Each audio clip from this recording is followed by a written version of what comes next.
Merci Serge Alantou. Je l'ai dit et je reviens pour dire que les Camerounais, depuis plus de 60 ans, les Camerounais accumulent des frustrations. Je ne sais pas si M. Mpela a déjà subi une frustration dans ce pays. Il y en a assez. Assez, depuis plus de 60 ans. Et je le dis, nous avons passé le temps à dire à ceux qui nous gouvernent que nous allons franchir le Rubicon. Nous allons, parce que la limite est étanche. Ils ne comprennent pas. On leur a dit, ce que vous faites tous les jours, vous organisez de mauvaises élections, vous promettez une classe politique qui n'a pas qualité, qui n'a pas compétence. Et qu'est-ce que ça produit? Ça produit le fait que nous ne sommes pas un pays qui s'élève, qui se développe comme il devrait se développer. Nous sommes dans ce pays nous appartient tous.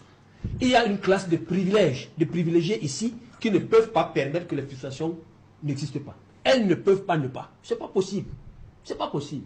L'état de droit, la justice à laquelle nous en parlons tous les jours, nous ne sommes pas dans un état où nous ne sommes pas dans un état de droit, nous sommes pas dans un pays où la justice peut faire pouvoir. Non. Il y a une émission qu'on a passée sous où j'ai dit que le Cameroun n'a aucune institution crédible. Aucune. Aujourd'hui, aucune. De la présidence de la République à la dernière des institutions, aucune n'est crédible. Cette décriminalisation des institutions au Cameroun est due à quoi? Elle est due au fait, à la déconsidération que les citoyens ont des institutions publiques par rapport aux performances qu'elles nous opposent. Performances économiques, performances politiques, performances culturelles. Partout où nous allons, nous trouvons des griefs. Alors, dans tous les pays du monde où il y a des situations sérieuses, des crises sérieuses, on s'arrête, on se regarde, on se parle. Et moi, j'aime la culture. La culture occidentale a une chose que j'aime. Chez les Blancs, quand il arrive une chose, on fait à tout prix que ça n'arrive plus jamais. Chez nous, on refait les mêmes choses. Tous les jours, on rapplique la même chose. Je le disais tout à l'heure, le score d'élection présidentielle de 2025 au Cameroun, son caractère étriqué démontre la colère du peuple camerounais. Ça n'avait jamais eu. Il y a 92. Je voulais faire l'exception de 92, c'est jamais. Mais disons-le, dans tous les secteurs, il y a des problèmes, M. Mpeli. Dans tous les secteurs, il y en a. Donc nous ne pouvons pas rester, on ne peut pas faire l'économie de cela. Si nous venons ici, c'est pour qu'on apporte notre contribution. Et cette contribution que nous devons apporter, et on ne doit pas se caresser dans le sens du poil. Parce que la vérité précède même la réconciliation. Parce que pour qu'on se réconcilie, il faut qu'on se dise la vérité.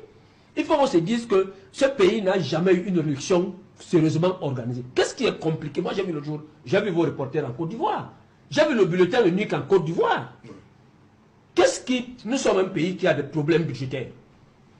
Nous sommes un pays qui a des problèmes financiers. Qu'est-ce qui peut faire à ce qu'on dépense l'argent pour fabriquer 12 bulletins au lieu d'en faire un seul?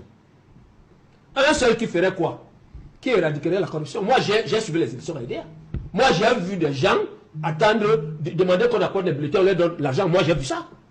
C'est des frustrations que vous ne pouvez pas s'imaginer. Nous avons fait les élections dans ce pays, sachant qu'on ne les gagnerait pas, municipales comme législatives. Mais nous y allions pour faire la promotion de la démocratie. C'est des convictions profondes qui sont sérieuses. Nous y mettions de l'argent, nous-mêmes. Mais en face, vous aviez à l'époque de l'administration territoriale un sous-préfet qui fabriquait les cartes d'électeurs à la main comme il voulait et qui en donnait à qui il voulait. Nous sommes arrivés dans des bureaux de vote où il n'y avait pas les bulletins des autres partis, ce sont les bulletins du parti au pouvoir. C'est arrivé. On a compilé toutes ces choses-là. On a dit à la classe dirigeante que voici le problème. Il y a même un compatriote qui a fait un livre, Les 100 problèmes du code électoral camerounais. Tout ça a été ressorti. Silence radio. Personne ne dit rien. Dernièrement, j'étais sur ce plateau avec Zipan qui ont fait la proposition à laquelle M. le maire fait allusion tout à l'heure. Silence radio. Nous sommes dans un pays dans lequel, depuis l'avènement du pouvoir parlementaire au Cameroun, aucune proposition de loi n'est passée au Cameroun. Aucune. Depuis l'avènement de l'Assemblée au Cameroun, aucune proposition. Aucune de loi n'a été admise. Ça veut dire que ceux qui gouvernent ont fermé la porte à la discussion, ont fermé la porte à la négociation, ont fermé la porte à l'écoute des autres. Ce que nous disons, ce n'est pas parce qu'on ne s'aime pas, ce n'est pas la détestation, ce n'est pas de la haine, mais c'est l'accumulation des frustrations qui peut faire que les gens arrivent à des situations que vous ne pouvez pas prévoir. Il faut qu'on se le dise, c'est sincèrement. Il y a des gens ici, moi j'ai des gens qui ont été quittes maires, quittes députés quelque part, qui ne le méritent pas. Mais ils le sont parce que contre nous, on a brûlé les fils, contre nous, on a truqué l'élection, on a installé quelqu'un. Monsieur Mpélé, vous ne pouvez pas avaler ça continuellement, c'est pas possible. Ok, merci. Merci. Une pause, quelques minutes et on revient pour...